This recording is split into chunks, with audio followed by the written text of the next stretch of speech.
Clara, né? Olha lá. Olha o tanto de posição legal. E agora ele vai resolver se é pênalti ou não. Atenção, Brasil. Ele está marcando o pênalti. Ele está marcando o pênalti.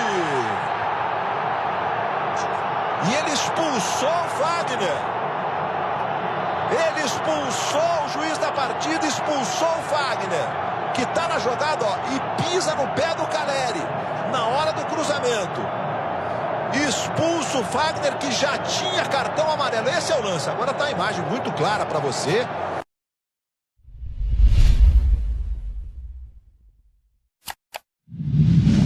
Se o Peñarol classificar, você vem com a camisa do Peñarol. E se o Flamengo classificar, você vem aí com uma camisa especial do Flamengo. É, só tristeza, diretor. Fechado, mas assim... Por que é só tristeza? Mau dia, má tarde, má noite. Estamos aqui para mais um Futebol Podcast. Meu nome é Gabriel Franco e hoje estou trajando a camisa do Peñarol, do uruguaio Peñarol. Quem viu o último programa sabe o porquê, acabou passando de fase, mas tirando todos esses poréns aí que a gente vai falar mais tarde, é uma baita camisa. Camisa aqui da temporada de 96 e 97 do campeão do século. Campeão do século XX temos aqui o Peñarol, vamos falar daqui a pouco, mas antes se inscreve, Camisa acompanha. Bonita. Camisa bonita. Bela camisa preto com amarelo, combinação. Combina. Essa gola com esse botão aí, cara. Boa. Todo aqui, sensacional. O Umbro aqui é muito bravo. A Umbro arrasou nessa camisa aí. Mas desculpa aí, pode continuar.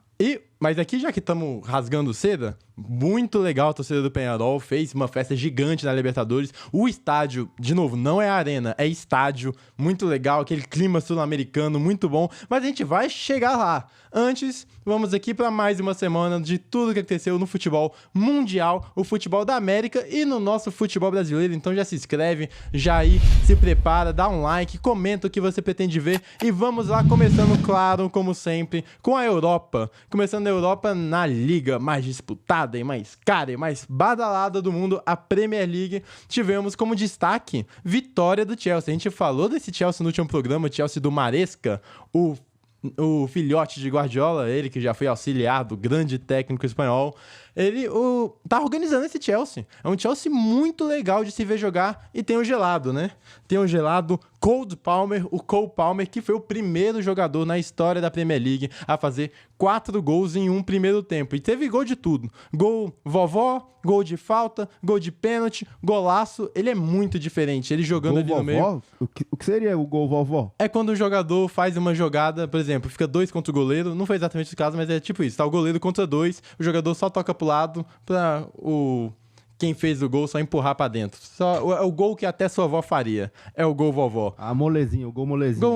Gol molezinha. Fez de tudo e criou pra mais. O Chelsea, ele mesmo ainda perdeu outras 2 chances cara a cara. O Nicolas Jackson, muito bom jogador. É claro que tem que refinar a qualidade técnica na finalização, mas o que ele cria nas corridas, na ultrapassagem e atraindo a marcação adversária, dando espaços, é muito legal. E foi um Chelsea muito legal de ver. O Brighton conseguiu até 2 gols, mas que sofreu muito defensivamente. O segundo tempo, então, apesar de não ter saído gols, foi um amasso do Chelsea. Passou o carro, passou por cima. O Chelsea, que se somar ao semestre passado da última temporada até agora, só não tem mais pontos que Liverpool, Manchester City e Arsenal. Então ele é um time de top 4 ali, o G4 inglês, e agora igualou em pontos ao Arsenal. Tá muito bem mesmo esse Chelsea do Maresca, legal de assistir, e que mantém assim para quando o Estevão chegar, ter pelo menos um time organizado para ele participar, que é o que parece, peças boas em todos os lugares, o Palmer caindo da direita pro meio, o Nicolas Jackson jogando muito, Pedro Neto, é um time muito bom de se ver, Caicedo, Enzo Fernandes. Então olho nesse Chelsea, que tá sendo um dos times mais legais de se assistir da temporada. E agora, olhando pelo outro lado, tivemos a derrota do Manchester United para o Tottenham, um 3-0 sonoro, que começou logo cedo, começou com o velocista Van de Ven, ótimo zagueiro, a Holanda que tá recheada de bons atletas na zaga, tem o Van Dijk, o Van de Ven, o De Vrij, são vários caras muito bons. E agora o talvez zagueiro mais rápido do mundo foi o responsável por praticamente abrir o placar. Foi uma saída errada do Manchester United, foi fazer uma transição com o Rashford, deu a bola nos pés do holandês, ele acelerou, bateu recorde de velocidade na Premier League, chegou na linha de fundo e aí de novo o gol vovó. Chegou, passou de todo mundo, chegou na linha de fundo, só tocou pro lado pro garoto Brennan Johnson fazer o seu gol e abrir o placar. Até aí, o Tottenham, que já era melhor na partida, já tinha destravado a melhor qualidade desse Manchester United de Ten Hag dessa temporada, que é uma boa defesa, uma defesa sólida aí, com De Ligt e Lisandro Martinez. E depois de destravado, o United tentou algumas chegadas, mas logo depois teve a expulsão do Bruno Fernandes. Detalhe, não achei que foi para cartão vermelho, mas o juiz deu, o VAR não interviu, e a partir daí o jogo morreu pro United, que é de novo outro trabalho. É um trabalho decepcionante do Ten Hag desde que ele chegou. Pra quem não lembra, Ten Hag era o técnico daquele Ajax que chegou na semifinal da Champions, perdeu pros 3 gols do Lucas. Esse técnico que tinha aquele time, tinha o Klaassen, De Jong, Van de Beek, era um ótimo time. E ele chegou no United com a promessa de talvez reerguer esse United com um jogo mais vistoso, um jogo mais de toque de bola. Gastou muito dinheiro, contratou os caras do Ajax, né? O De Ligt agora, o Antony, o Onana, mas não vem rendendo quanto esperado. Ele sempre vive na corda bamba de vai cair, vai ficar, vai cair, vai ficar. Ficou pra essa temporada e depois da expulsão do Bruno Fernandes, não teve mais o que fazer. O United, o Casemiro ainda quase marcou, fez uma partida até ok, mas assim, sem muito o que fazer depois da expulsão. E foi um 3-0 do Tottenham, que o técnico do Tottenham prometeu não, ele falou, de acordo com o Tite, né? Porque o Tite falou que prometer e projetar são duas coisas. Ele falou que sempre na segunda temporada ele ganha um título com o clube que ele está. Então, será que vai ser a vez do Tottenham? Não sei, mas temos o Brennan Johnson, o garoto, já fazendo gols. Um time ousado, um time ligeirinho, esse time do Tottenham, praticamente com um volante só, com o Bentancur. Jogou com o Kulusevski, o Dogier, que é o lateral, que sobe bem na frente. O Maddison também para armar. Solanke, que marcou seu segundo gol pelo clube. Então, muito bom Tottenham. Foi isso aí. Diga, diretor. Gabriel, o que você projeta para a Premier League? Projeto para a Premier League? Eu projetava o Manchester City campeão. Ainda projeto, mas com a lesão do Rodri, acho que vai ser mais difícil do que eu esperava. Porém, Guardiola neles. E agora, saindo de onde o Guardiola está para onde o Guardiola já esteve, na Espanha, tivemos a vitória do Osasuna para cima do Barcelona, um 4-2. Quem pensa e ver o resultado, ainda mais pelos últimos anos do Barcelona, que não foram tão legais, acho que foi um amasso e tal e tudo mais. Só que o Barcelona poupou demais, foi quase com o time todo de garotos, é um elenco muito curto esse do Barcelona, e por esse motivo, acredito que vai ser a principal dificuldade dessa equipe para se manter viva tanto na La Liga quanto na Champions. Quando perde jogador, não tem quem repor, é praticamente um time inteiro da base no banco de reservas, e foi quase um time inteiro da base que jogou de titular, foi poupado Lamine Yamal, poupado Rafinha, e já foi pro Osasuna com aquela assim, vamos tentar arrancar um pontinho. O Osasuna foi muito bem, o jogador emprestado aí do Bayern de Munique meteu um golaço foi o primeiro gol da partida, depois desandou. O Barcelona até conseguiu diminuir com um gol meio na sorte ali do Pablo Torre, depois teve um golaço do Lamine Yamal que entrou no final do segundo tempo, já na metade final. É craque, tá? Lamine Yamal é projeto de craque e acredito que será, porque o que joga de bola ele já tem em participações de gols, basicamente ele já alcançou da última temporada e a gente só tá no segundo mês de temporada aqui, finalizando setembro, então é um cara que evolui bastante, vai evoluir bastante e é um concorrente aí à bola de ouro logo mais. Vitória do Osasuna, merecida. Barcelona com time reserva para enfrentar o Young Boys e precisa ganhar nessa Champions League porque já tropeçou contra o Mônaco e 2 tropeços talvez sejam suficientes, quem sabe, para tirar o Barcelona desse G8 que garante a ida aí para as oitavas de final da Champions League. E agora, já que a gente projetou um bola de ouro, vamos falar do bola de ouro Vinícius Júnior. Vinícius Júnior que deu assistência pro gol do Real Madrid contra o Atlético. Era um confronto que vinha pegando fogo, principalmente pelo extracampo. A gente tem que lembrar que a torcida do Atlético de Madrid foi responsável, por exemplo, no confronto da última temporada, a pendurar um boneco de pano do Vinícius Júnior enforcado numa ponte. Já foram racistas com o Vinícius Júnior no estádio entoando cânticos racistas, e dessa vez eles fizeram até uma parte da torcida, lógico, tentou comover as pessoas incitar as pessoas a irem de máscara de Covid pro estádio para poder insultarem o Vinícius Júnior de modo racista e não serem pegas. Então, assim, esse era o clima desse clássico. Que Vinícius Júnior foi lá e deu uma assistência pro Militão. Foi um time sem Mbappé, porque o Mbappé tá lesionado, a projeção é que volte contra o Barcelona. Mas é um time que, por incrível que pareça, não, porque é meio que esperado. Foi um time com mais cara de Real Madrid da última temporada. O Bellingham é um baita peça dessa equipe, ele equilibra muito o time, ele é assim, essencial. Foi um time mais equilibrado, mas não foi assim uma partida arrasadora do Real Madrid, até porque é difícil fazer isso em clássico e é difícil fazer isso contra o Atlético de Madrid. O Real Madrid não perde há quase um ano e a última derrota foi para o Atlético de Madrid, inclusive. Os confrontos são sempre apertados e jogando fora de casa ainda mais. Angel Correa fez o gol no último minuto, no finalzinho, e o gol do Real Madrid ficou nos pés de Militão. Detalhe também que o Endrick entrou, teve uma chance de fazer gol e ele tem que aprender. Ok, o primeiro gol dele na Champions League saiu desse jeitinho. Contra-ataque, ele contra um defensor, opções passando pelo lado e ele resolveu bater, foi gol, golaço e tal, méritos, mas não foi a decisão mais inteligente e agora se provou por que não é mais inteligente de novo. Ele tinha muito espaço para percorrer, pelo menos 50 metros ali para percorrer, tinha o Vinícius Júnior passando em velocidade, ele resolveu dar um chute de muito longe, ela foi para fora, isso aos 85, 86 minutos e ali aos 90 saiu o gol do Atlético de Madrid. Então é de aprendizado, ele é garoto, ele é jovem, vai tomar decisões erradas porque é o normal, que jovem que toma a decisão certa, não é mesmo? Então esse aí, Real Madrid. E, Gabriel, diga. O que você projeta para o Campeonato Espanhol? Eu vou ser ousado aqui, eu vou usar. Tem um pouquinho do clubismo? Tem, mas quem não tem um pouco do clubismo em si, né? Barcelona, campeão da La Liga. É uma promessa ou uma projeção? Projeção.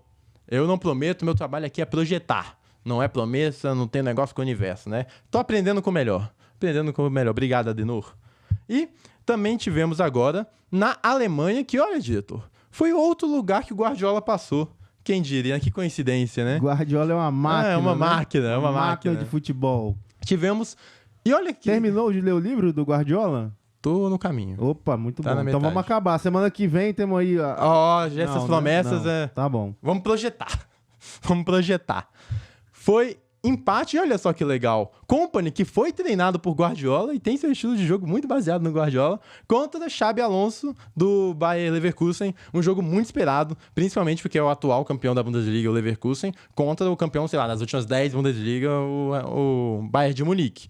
Bayern que chegou melhor para a temporada, tá metendo gol a rodo, tá passando carro, e a gente sempre tem aquela desconfiança, porque é um trabalho novo, a gente não sabe até que ponto isso é uma fase e até que ponto isso é um Bayern de Munique rolo compressor. E esse foi um bom confronto pra gente poder observar isso no jogo na casa do Bayern de Munique.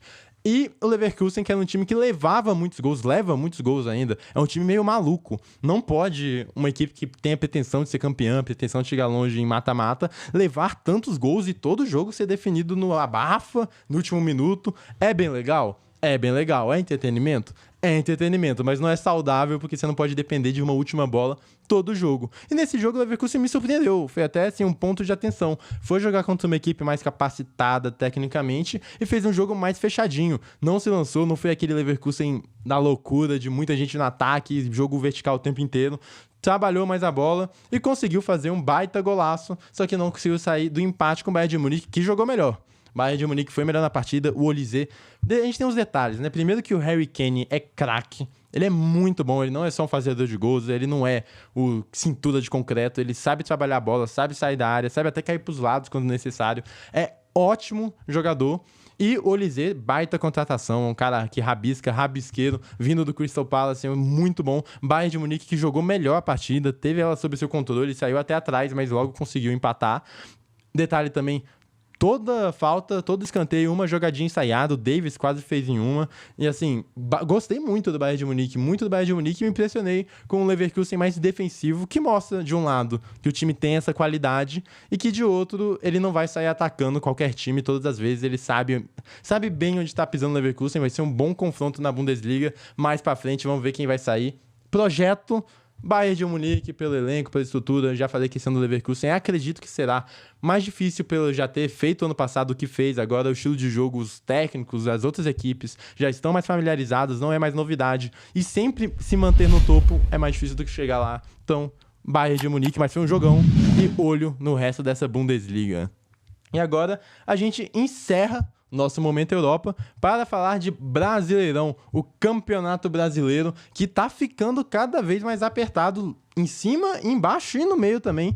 Em cima a gente começa com a vitória do Palmeiras pra cima do Galo. Foram 2 pênaltis, muita polêmica, pênaltis discutíveis e tal, mas a gente tem que lembrar que esse Palmeiras jogou bem e vem num grande momento, grande fase. São 6 vitórias consecutivas e é um time que raramente leva o gol. O gol saiu numa cobrança de falta do Hulk magistral, assim, baita cobrança de falta, e ele conseguiu. E o Hulk, que eu só coloco ele e talvez o Garro no posto, assim, de especialista em falta hoje no Brasil. O Hulk é um especialista em falta no Brasil. Ele é a cara desse Galo.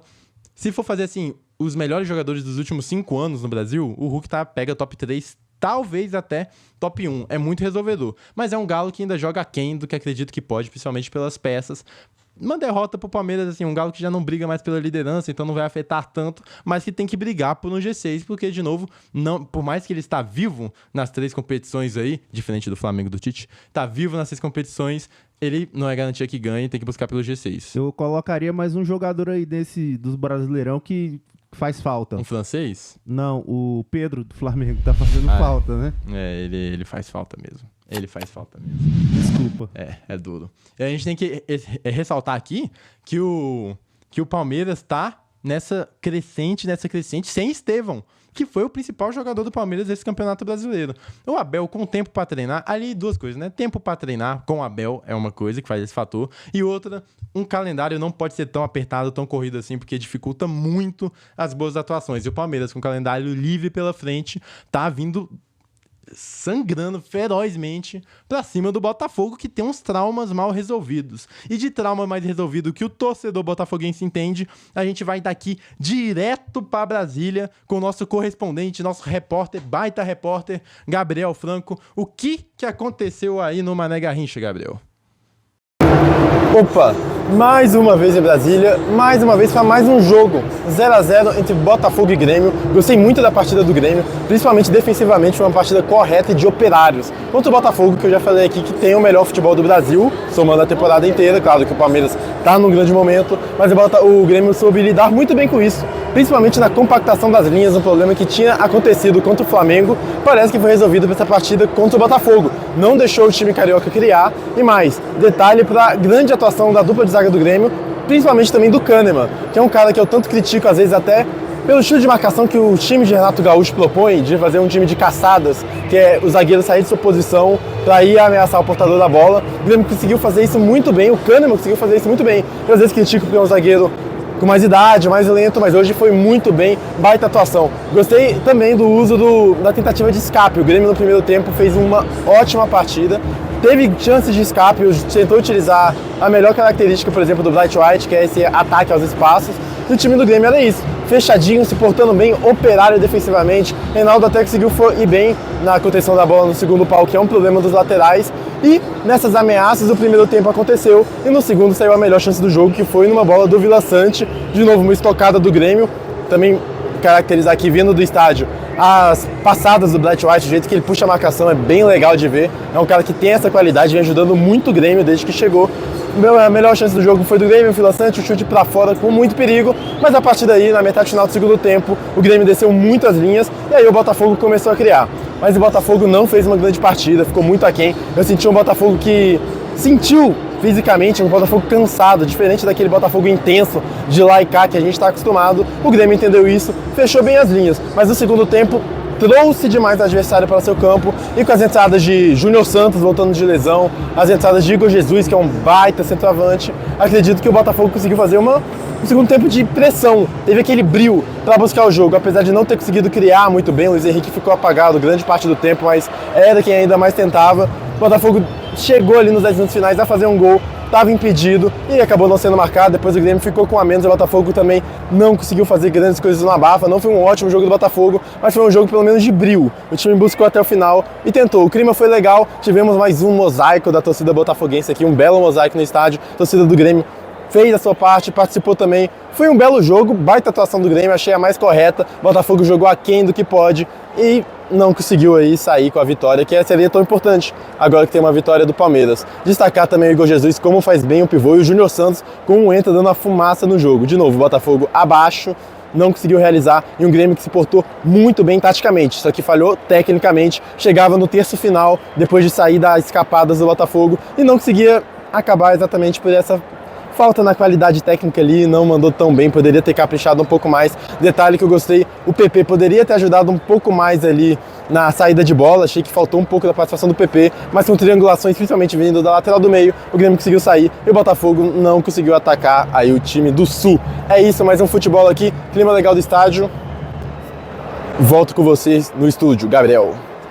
Olha o Gabriel agora, o Gabriel sem cameraman, ele faz tudo, é o nosso fazedor de tudo. É o bichão. Aqui. Ele filma e fala. Ele é o bichão mesmo. E tá, que isso? Virou dono do Mané Garrincha? Comprou uma cadeira aí? Que isso? Precisa, cadê o patrocínio pro Gabriel? Eu não, ele, que faz um trabalho bem melhor que o meu. E Botafogo, como citou muito bem o Gabriel, tava um time cansado, a gente viu realmente esse cansaço do Fogão, mas não era pra poupar tanta gente, porque tem que brigar. Por mais que eu entenda, tem questão do calendário, acabou de sair de uma conquista, uma vitória aí da Libertadores pra cima do São Paulo, mas ele não pode poupar no jogo contra o Grêmio, por mais que o Grêmio não esteja no bom momento, o Grêmio sem Renato Gaúcho, o Grêmio fora de casa, mas não dá pra poupar tanto assim. Achei que a mescla tem que acontecer, mas não precisava ser o meio campo inteiro. E detalhe, porém, mesmo com esse time, dava pro Botafogo ter feito melhor e dava pra ganhar sim. Agora, a arbitragem, de novo, toda aquela questão, ela é ruim pros dois lados, não só pros dois lados, como pros 20 lados, a arbitragem vai errar. Se for botar a culpa na arbitragem toda vez que não vem o resultado, é pra botar todo o jogo. E o Botafogo tem sim, montou um elenco pra brigar pro brasileiro e pra brigar pelas Copas. Não é porque tá avançando nas Copas que também é uma desculpa pra começar a tropeçar no brasileiro. Não, o elenco do Botafogo, a gente tem que lembrar, as duas contratações mais caras da história do Brasil estão no Botafogo e jogaram de titular contra o Grêmio, 40 milhões de euros somados aí. Então não é desculpa, o Botafogo realmente ficou bem abaixo e foi um pontinho bom pro Grêmio. Gabriel, Diga. temos um campeão nesse Campeonato Brasileiro? Eu projeto ou eu prometo? Qual é a sua projeção? Minha projeção... Nossa, cada rodada que passa eu tô mais inclinado a falar Palmeiras, hein? Mas pela estatística, pela lei de Carpini, que quanto mais você vence, mais próximo você tá de perder, eu vou no Botafogo. Porque o Botafogo realmente chegou perto na última. Cara, tem que ganhar essa. Se for vice de novo pro Palmeiras, é outro baque. Meu Deus, Botafogo. Tem que encarar como time de ser campeão. É agora. Vai. Será que vai? Não sei. Joga o melhor futebol do Brasil? No ano, sim. De momento, Palmeiras tá chegando, hein? Palmeiras tá chegando. E agora, opa, tô recebendo aqui no... Ué. Gabriel? Gabriel, no Mané Garrincha? São Paulo e Corinthians, Gabriel no Mané Garrincha.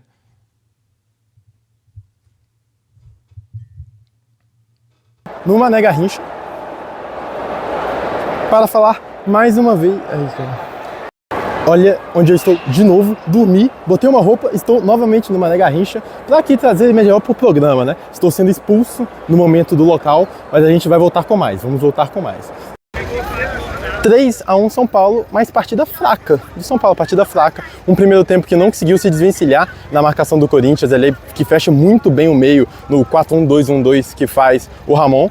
E não conseguiu. Achei que faltou apoio pelos laterais, poderia ter tido um apoio com o Rafinha, por exemplo. E nessas laterais é onde saiu a maior parte das boas jogadas do São Paulo, principalmente com o Lucas, que é o poço de qualidade técnica dessa equipe. É um time que se garante muito, que utiliza bastante de bolas aéreas, e assim foi, porque não conseguiu chegar pelo chão. Não gosto do Luciano de 10, eu acho que não é a função que ele melhor habita, não cria como um 10 e não chega para finalizar como um 9. O Luciano de 10 apagado na partida, e aí o lance do Calleri. O Calleri toca no Calleri que é gol, tocou no Calleri que é pênalti. O Fagner foi uma bomba relógio na partida, ele é uma bomba relógio, não dá pro Fagner se descontrolar, principalmente com o Corinthians precisando de vitória, precisando de pontos. O Fagner que já tinha dado algumas no Lucas, e o Lucas que estava indo bem pra cima dele, e chegou num lance de pênalti, um lance com a bola indo pra linha de fundo, pisou no calcanhar do Calleri, pênalti e expulsão. Porque se fosse só o pênalti, ok, dava pro Corinthians voltar pra partida. O Corinthians fez um primeiro tempo bem fechadinho, como propôs, mas depois do pênalti, da expulsão de um a menos, ficou muito difícil. Volta pro segundo tempo um São Paulo que a gente esperava ser muito superior, mas gostei das alterações do Ramon. Gostei muito do Ramon Dias como ele volta. O Corinthians você vê que é um elenco com qualidade. Tem um Carrilho, que pode sair do banco, tem um Memphis para sair do banco. E assim foi. Entrou o Félix Torres para recompor a zaga, o Charles volta para uma linha mais defensiva para fazer a recomposição. E o Carrilho entrou muito bem. Apesar de estar com um jogador a menos, o Corinthians conseguiu ali se encaixar. E quanto tempo ia passando, 5 minutos ali, jogando com a menos, o time parecia estar se encaixando no segundo tempo, quando aí de novo o André Ramalho, Corinthians, não existe o time na situação que tá, por mais que tenha qualidade, por mais que viva um bom momento, ter 2 jogadores expulsos. Depois do segundo jogo, mais ou menos, assim, acabou, né? Você olha e pensa que acabou. E o São Paulo é aí que tá a minha maior crítica. Com 2 a mais, não conseguiu valer a superioridade, basicamente. Sofreu, levou o gol. Sofrer é forte, porque o Corinthians com 2 a menos também não conseguia criar muita coisa. Mas não teve o controle da bola. Vários lances, que tinha, assim, jogadores livres do outro lado. O balanço do ataque do São Paulo ofensivamente era muito demorado. A bola raramente chegava e o time parecia estar satisfeito com um gol de vantagem. Não buscava o ataque, não colocou o Corinthians contra as cordas em nenhum momento, com 2 jogadores a mais. Eu acho pouco para uma equipe como o São Paulo. E aí, leva o gol, e no que parecia que alguma coisa pode mudar, claro, o Memphis entrou, mas não conseguiu fazer muita coisa, até pela inferioridade numérica, o time consegue o gol. Gostei muito do Yuri Alberto, gosto do Yuri Alberto, ele é um cara subestimado, busca o jogo o tempo todo, faz corridas o tempo todo, ele busca a bola o tempo todo, mesmo que quando ela chega, às vezes peque numa qualidade técnica para finalizar, para dar o último passe, assim foi, mas é um cara de muita intensidade, é um cara que dá fogo nesse Corinthians. E conseguiu o gol, conseguiu diminuir, aí faltando 5 minutos para acabar, já com 2 a menos, um Corinthians guerreiro e bem postado até, para quem perdeu 2 jogadores, teve que ir todo mundo para ataque, leva o contra-ataque de André Silva e gol. Achei fraca a partida do São Paulo, esperava mais, principalmente com a superioridade numérica, e a torcida única é a falência do futebol, é a falência do esporte que a gente entende como futebol, porque não existe, ainda mais em clássico, ainda mais um clássico paulista, fora de São Paulo, não existe ter uma torcida única, assim, o clima fica diferente, a torcida de São Paulo fez sua parte, mas não é a mesma coisa. Achei que realmente faltou também os apoios, como eu já disse anteriormente, apoio dos laterais, para furar essa marcação, fazer aquelas triangulações de lateral para o meio, porque as laterais do Corinthians eram menos resguardadas que o meio campo, que ficava bem fechado ali na marcação do Ramon Dias. Foi bem o Ramon, o Corinthians foi bem no que teve que ter, no que deu, né, com jogadores a menos, não pode ter esses ataques de explosão e de sentimento, por mais que é um bando de louco, que o bando de louco fique na torcida e às vezes tem que ter um pouquinho de racionalidade. O Corinthians sai com a derrota, amarga aí, vai ficando difícil na tabela, mesmo vivendo um bom momento, mesmo se classificando na Copa do Brasil, se classificando na Sul-Americana, é um mau momento e o São Paulo precisa melhorar esse futebol. Acho futebol pragmático, um futebol cinza, que foi suficiente até pelas circunstâncias para ganhar um clássico majestoso, mas não vai ser lá sempre assim, então críticas aí e melhoras, esse é o detalhe, esse é o futebol fora do estádio depois de sermos expulsos. Voltando pro estúdio. Muito obrigado, Gabriel. O que é isso? Estava afobado no começo? Aconteceu alguma coisa aí no estádio? O que tá acontecendo? Ele tava tenso, aí nessa transmissão. Gravou e falou de novo, hein? De novo. O bichão. Gabriel Franco é impressionante é o bichão. Como eu concordo com tudo que ele disse. Concordo com tudo. E, de novo, Yuri Alberto é realmente subestimado. Como eu já falei do Nicolas Jackson, Yuri Alberto é um cara que cria muito com corridas, ele tá sempre presente, sempre incisivo, meteu o gol. E o São Paulo não pode atuar mal, tanto no primeiro tempo, sem criação nenhuma, como disse o Gabriel. E o Corinthians sendo um time que fecha o meio, com as laterais mais propícias para jogo, o São Paulo poderia ter explorado mais. Luciano, de novo, não gosta de 10. E, para finalizar também, não existe você jogar um clássico com 2 jogadores a mais durante praticamente um tempo inteiro e não conseguir amassar o adversário. Não conseguir pressionar. O São Paulo tinha contra-ataque que era 5 contra 2 e ele calmava a bola e demorava pra girar. Cara, não existe, né? O jogo do São Paulo, às vezes, ele sabe, aquele... Parece, até quando ganha, parece que não me encanta o jogo do São Paulo. Olha só, o Corinthians sair daquela primeira camisa branca e preta pra essa toda preta... É um avanço. Cara, o Corinthians... É um avanço, essa camisa é massa. Na minha opinião, é a camisa mais bonita do Campeonato Brasileiro de 2024. De todo o Campeonato Brasileiro? Essa toda preta do Corinthians. Pra ficar perfeita, só faltou o número todo preto, sem a borda, pra ninguém ver nada. Aí não tem, aí você dificulta todo mundo. Aí dificulta todo mundo, A gente dificulta tá falando o de juiz. beleza e não de praticidade. Tô Tá. falando de beleza. Perfeito. Parabéns, Corinthians. Camisa linda. Perfeito. E foi guerreiro, jogou bem, como falou o Gabriel, jogou bem o Corinthians. Foi guerreiro até onde deu, né? Mas assim, jogar com 2 a menos é muito complicado e o Fagner tem que parar de ser esse louco. Bando de louco, mas pô, louco não dá. Não dá pra ser assim o Fagner. É isso. E agora, vamos pro time da projeção e da promessa. O time do Flamengo, o time do Tite, o time do Adenor Bach. Outro jogo característico, um jogo padrão do Flamengo, que o padrão do Flamengo hoje é jogar mal. Jogou mal contra o Atlético Paranaense, que também tá muito mal. Olho aí, Cap, porque não vai me surpreender se brigar pelo rebaixamento já tá. Se acabar caindo jogando esse futebol, não me surpreende. A troca de técnico, a eliminação, leva muito gol. É um time que não tem recurso, parece, não tem de onde tirar. Que é estranho vindo de Atlético Paranaense, que a gente tá tão acostumado a... Tá sempre disputando lá em cima, pegando finais de Copa do Brasil. E é ano de centenário. E ano de centenário é aquela coisa, né? Perigoso o ano de centenário. O Flamengo jogou mal. Na minha opinião, se salva 2. O Léo Ortiz eu vou salvar também. Salva o Léo Ortiz. O Gerson, melhor do Flamengo na partida, disparado. E é o melhor jogador do Flamengo na temporada, disparado. Essa temporada do Gerson é pra se moldurar. Temporada de craque. Ele pegou o Flamengo, botou nas costas, tanto em liderança, tanto em qualidade técnica, quanto em motivação. Joga em todo canto. E outro que eu salvo da bagunça, que foi o jogo hoje, é o Wesley. Salvo o Wesley porque, por mais que ele errou quase todos os passos finais que ele tentou. Mas ele tá lá pra tentar. Ele é o cara que passa em velocidade, ele tem muita imposição física. Então toda vez que a bola tá no Flamengo é aquele girar de bola lento e sem opção e que ninguém cria. Tem um time com Arrascaeta, Bruno Henrique, Gabigol, De La Cruz e Gerson, e o time não cria. É morno, é arame liso de um lado pro outro, não cria e não finaliza. Mas no Wesley a gente vê ultrapassagens, a gente vê ele sempre dando apoio ao lado direito e muito bem na recomposição, uma grande evolução do Wesley em comparação ao primeiro semestre da temporada. E pega os melhores momentos, nem precisa ver o jogo, pega os melhores momentos e você vai ver que tudo que o Flamengo criou teve participação do Wesley, que acabou dando assistência de canhota no praticamente o único passe final que ele acertou, conseguiu cruzar na cabeça do Gerson, que de novo resolveu o placar para o Flamengo. E aí a gente tem na coletiva também o Tite. Tite, como eu já falei no último programa, ele realmente está perdido. Ele passou esse tempo sem Pedro. O Pedro acabou a temporada, né? Quando o Pedro sofreu a lesão, a temporada do Flamengo acabou. O planejamento do Flamengo é horrível. O planejamento da diretoria, primeiro, de abrir mão do Brasileirão é vergonhoso. Não se pode fazer isso, e faz isso há pelo menos 4 anos. É um time que o Arrascaeta e De La Cruz tem mais jogos de titulares pelo Carioca do que pelo Campeonato Brasileiro.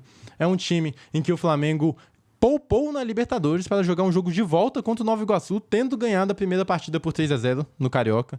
Esse é o Flamengo bagunçado, é um Flamengo que respeita a ciência quando lhe convém e que desrespeita toda vez que o assunto é sério de verdade. O Flamengo do Tite está perdido, a diretoria é ruim, não tem projeto de futebol, é o pior projeto de futebol do Brasil, é a diretoria do Landim, Marcos Braz, não sabe. E eu só não acho que a demissão do Tite seja assim, o que, precisa fazer, porque aí é depender de mais um técnico para 2025 nas mãos do Marco Braz. E para 2025, a única coisa que eu quero, cara, eu não quero essa diretoria ainda no controle do futebol do Flamengo, porque realmente não dá. E o Tite, na coletiva, passou vergonha. Primeiro que teve quase uma carta da dona Lúcia, né? Chegou o jornalista, fez uma pergunta, falou que, meu torcedor, o nome é Jorge, e a filha dele sofre muito pelo Flamengo, ele queria perguntar de coração e não sei o quê. E aí o Tite, ele falou que o Flamengo, nas últimas 3 partidas, teve desempenho, mas não teve resultado. E agora teve desempenho e resultado. Aí o Tite com certeza sabe mais de futebol do que todos aqui. Que mim, com certeza, quem tá vendo, porque, cara, ele com certeza sabe. Que eu? Não, com todo mundo. Caralho, eu tenho que guardar o Tá Maluco. Tá Maluco é depois, calma. Tá Maluco é depois. Mas, assim, ele falar que o Flamengo teve desempenho em 2 partidas contra o Peñarol vergonhosas, a partida no Maracanã horrível, não criou nada, fica o time estático, o time que não consegue criar nenhuma chance de gol. E no jogo da volta, onde você vai pro Uruguai e dá apenas 2 finalizações ao gol, e falar que isso é desempenho, Tite, não dá. E Tite, lembrando que prometeu, o que ele prometeu, Dito? Prometeu um gol. Ele prometeu pra mim um gol, não prometeu? E ele falou o quê? Pode me cobrar. Falou. Cobraram ele não gostou, falou que ele só projetou porque ele não tem esse poder todo para prometer coisas. Cara, não dá, ele tá realmente perdido, ele falar que o Flamengo teve desempenho não existe. A temporada do Flamengo acabou. Restou a Copa do Brasil, porque no Campeonato Brasileiro, por mais que tenha um ponto a menos, que possa ficar a 6 pontos do Botafogo, não creio que vai ter essa grande recuperação pelo futebol que tá jogando, porque não jogou pra vencer hoje, e não jogou pra vencer contra o Peñarol, e não jogou pra vencer contra o Grêmio, não jogou pra vencer, e assim vai o Flamengo. Muito mal esse Mengão. E também vamos citar aqui, ou passar por cima de outras partidas, citar o Fluminense, que não existe, não ganhar do Atlético Goianiense, já virtualmente rebaixado, o time precisando sair, escapar, já fez uma partida patética contra o Atlético Mineiro na Libertadores e agora foi muito mal. E aí pode reclamar de arbitragem o que for, não dá pra perder para o Atlético Goianiense, o time que tá buscando fugir do rebaixamento. E também citar o Internacional, que junto com o Palmeiras, tá numa arrancada suprema, o Inter, que é aquele time que joga todo dia. Não sei o que, segunda-feira jogo que é Inter, terça, quarta, Inter. Por causa das questões das enchentes, o calendário ficou diferente, tá ganhando. O Alan Patrick subiu muito de rendimento, é porque o rendimento dele já é ótimo. Ele já é um dos melhores 10 do Brasil, se não o melhor, tá? Se não o melhor, uma baita sequência do Alan Patrick, gol, assistência, um cara muito inteligente, não só no momento de definição, mas no momento de armação. Ver o último gol do Internacional, a calma que ele tem pra tirar do goleiro, pensar e rolar pro lado, pro gol vovó do Wesley, que tá sendo, na minha opinião, o melhor jogador do Internacional na temporada. Isso foi a rodada da vovó, então. Rodada da vovó. Na Europa, no Brasil. Tivemos 3 vovós e o vovô Adenor. Tá certo. É complicado. E agora, vamos para o que, diretor? Palpitômetro? Palpitômetro. Da 29ª rodada, uma rodada que pode ser histórica. Histórica? Pode ser histórica, porque nessa rodada a gente vai ter Bahia e Flamengo. E pode ser a primeira vitória de Rogério Ceni. Será que na contra o Flamengo. 15ª partida vai? Se você, né? Quem não merece uma segunda, uma terceira, uma quarta, uma quinta, uma sexta, uma sétima, oitava, nome, 10ª, segunda, 15ª chance para fazer melhor, né? Teoria do Carpini aí. A lei do Carpini. A prova disso aí. E o Tite, né? Enfim, vamos lá. A lei do Carpini já tá aqui estralando. 29ª rodada do Campeonato Brasileiro, que começa no dia 3, no dia 4, no dia 5 desse mês. Diga, diretor. Criciúma e Atlético Goianiense. Criciúma, porque perder para Atlético Goianiense tem que se esforçar. Fluminense e Cruzeiro. É o reencontro do Diniz com Fusão, hein? Empate. Grêmio e Fortaleza. Fortaleza. Clube Atlético Mineiro e Vitória. É Clube Atlético Mineiro. Red Bull Bragantino e Palmeiras. Cara, eu vou no empate, porque de acordo com a lei do Carpini, o Palmeiras tá ganhando demais aí, vai ter que tropeçar. Clube Atlético Paranaense e Botafogo. Fogão. Bahia e Flamengo. Aqui eu vou na lei do Carpini. Bahia, triunfo. Corinthians e Internacional. Só um detalhe, diretor, esse jogo do Bahia é? Bahia. Aonde? Sábado, lá na Fonte Nova. A lei do Carpini vai estar ativada. Corinthians e Internacional. Olha, bom jogo. Esse que já é um clássico de rivalidade. Inter. Cuiabá e São Paulo. Fechamos com São Paulo. Clube de Regatas Vasco da Gama e Juventude. Em São Januário. Em São Januário não tem a névoa. No Caldeirão. A única névoa que tem é da torcida vasconha, que, né? É verdade. Faz ali, mas enfim, vai dar Vasco. Então é isso aí, a 29ª rodada do Campeonato Brasileiro. Vai, Rogério Ceni. É a lei do Carpini. É a chance do Rogério Ceni. E agora, já que estamos falando aí de São Januário, de Galo, de Flamengo, vamos falar de Copa do Brasil, passar rapidinho. Teremos essa semana Copa do Brasil. E aí, Flamengo e Corinthians.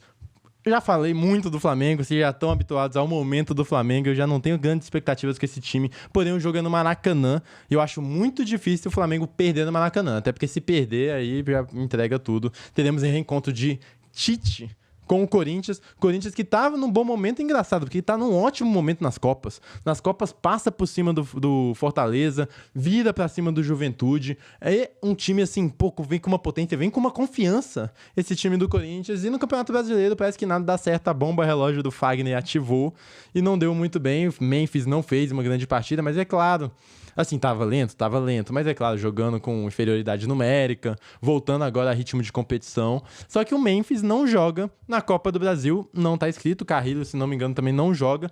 Então é um Corinthians que não vem com essa força máxima, mas vem com bons jogadores, e o último confronto o Corinthians jogou melhor que o Flamengo. Porém,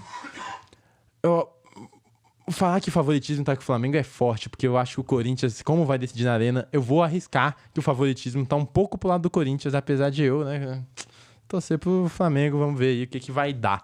Entre Galo e Vasco, o favoritismo pelo time que tem, pelo elenco que tem, é do Galo. É do Galo. Grandes peças, Hulk, Arana, Paulinho, Scarpa. É um grande time que ainda não se encontrou no ano. Parece que o melhor momento do Galo foi ali entre o mês 4 e 5, quando ele ganhou aquela sequência na Libertadores, que o Milito tinha acabado de chegar e estava impondo seu trabalho. Foi o melhor momento do Galo, que depois passou uma grande parte sem Hulk. E o Vasco ainda dependente da jogada Piton, Verratti. Mas, ao mesmo tempo que o Corinthians, a gente citou que é um time que vai na resiliência, a maior característica do Vasco é essa. É um time muito duro de se matar, vai vivo até o final e vai decidir em São Januário. O que eu acho uma baita vantagem pro time daí, pro Cruz Maltino. Porém, o Galo, né, por tudo que eu falei, tem mais time, tem mais qualidade técnica e futebol, olhando pro futebol na ludicidez do futebol aqui, do lúdico, Galo é o favorito, vamos ver o que vai dar. Detalhe que Vasco e Corinthians reclamaram com a alteração das datas do jogo de volta, porque o Flamengo e Galo iam jogar na Copa do Brasil durante a data FIFA e perderiam seus atletas para as seleções. E aí pediram para a CBF para alterar isso, a CBF alterou, que é lógico, você não pode fazer uma semifinal de Copa do Brasil, da sua Copa Nacional, em momentos de data FIFA, onde os seus times vão perder os jogadores, isso é até desvalorizar a própria competição. Mas Pedrinho e o Corinthians acharam ruim, mas aí, né, tem que fazer, vai ter que enfrentar. E cadê a confiança para enfrentar os caras? Tem que jogar bola. Às vezes o futebol ele tem que ser resolvido mais no futebol e menos na canetada.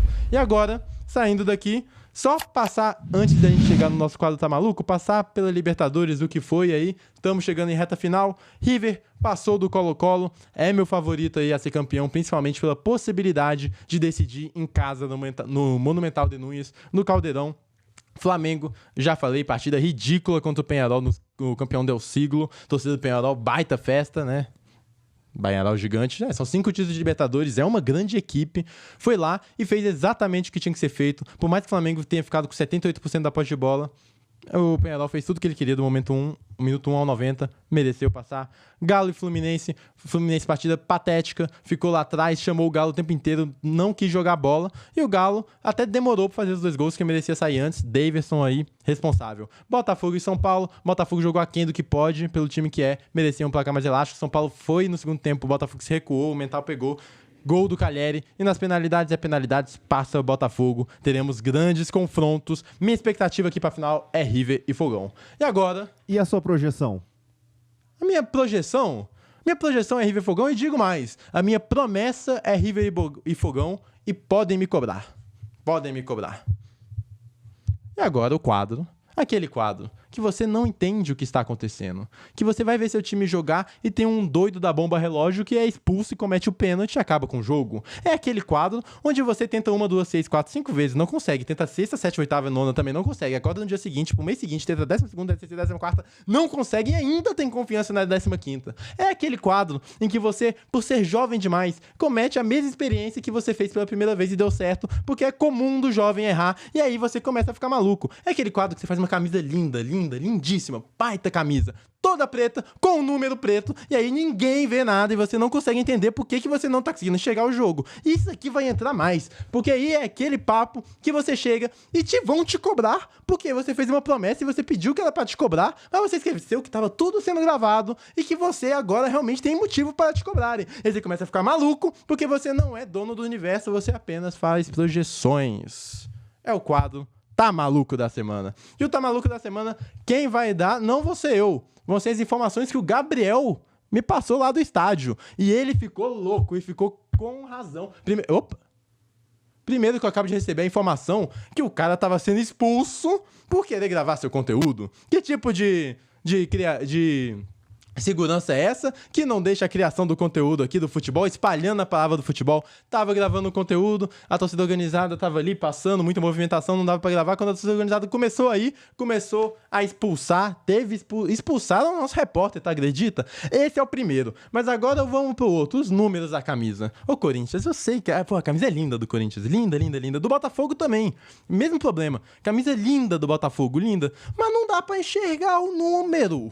Não dá pra ver do estádio, porque não tem, pelo Brasil não tem um padrão de numeração, pode ser da cor que quiser, da forma que quiser, não dá pra ver. A camisa é preta, o número é preto, a camisa do Botafogo é branca, predominantemente com o listado preto, e o número é branco, não dá pra ver. E aí quem tá analisando o jogo não consegue e começa a ficar louco. E aí, esse é o nosso tá maluco, que não entende o que tá acontecendo, inclusive quando você vai lá, o Gabriel foi lá comprar um ingresso, tava no site que era lugar X, foi lá, não era. Foi no outro lugar, não era. Foi em outro lugar, não era. E quase ficou sem, inclusive tentaram barrar um colombiano, informação aqui, ó, informação, quase barraram uma camisa colombiana aí pra ver Corinthians e São Paulo. Então esses são os tamalucos da semana, muitos tamalucos, muitas correspondências aqui, a gente teve nosso repórter, parabéns pro Gabriel. E é isso, vamos ficando aqui com mais uma semana de futebol, uma semana tite, né? Triste, mas é a semana que tivemos. Então comenta aí o que faltou, o que você tá maluco, você já foi pro estádio e alguma coisa te deixou louco, te deixou assim, sem conseguir compreender?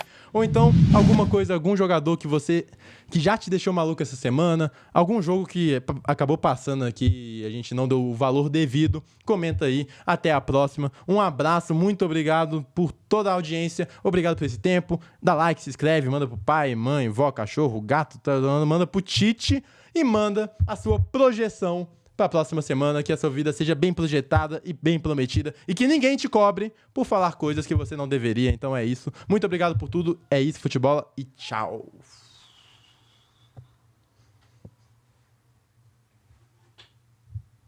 Semana da vovó, hein?